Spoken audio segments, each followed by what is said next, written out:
Tout autre chose, à présent au chapitre santé, cette découverte, c'est le sommeil qui fait de nous des animaux intelligents. Une étude américaine affirme que le sommeil serait l'une des clés de l'évolution de l'humanité. Plus de précision avec vous, Bethsabée. Alors on connaissait déjà beaucoup d'impact du sommeil sur la santé, mais on ne connaissait pas celui-là, celui de nous avoir différencié, fait sortir du lot des primates. Soyons clairs, on n'est pas resté à faire la grasse mat dans la grotte alors que nos copains les singes préparaient déjà le petit-déj dehors. Non, pas du tout.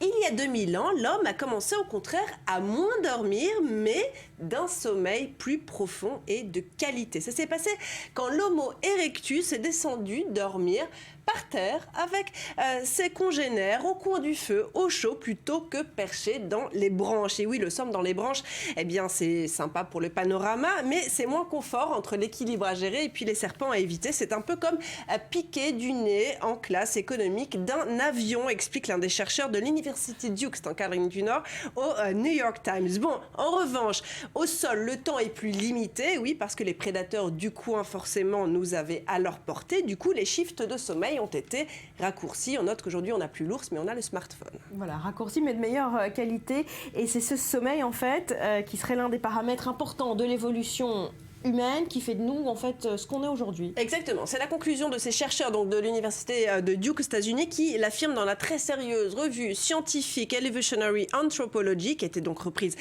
par le New York Times, car non seulement l'habitude nous est restée, mais elle ferait la différence. Prenez les primates actuels. Ils dorment environ 11-14 heures. Ils dorment très longtemps. À l'exception des hommes qui dorment 7 heures à tout casser. Autre différence, la proportion de sommeil paradoxal. Elle est près d'un quart chez nous. Chez beaucoup de singes, c'est environ 5%. Or, on sait bien que le sommeil paradoxal, ça a des bienfaits sur le développement cérébral et la mémorisation.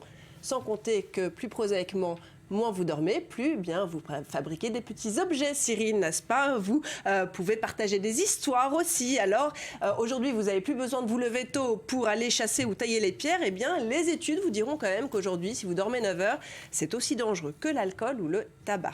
Oh là là, merci Bethsabée.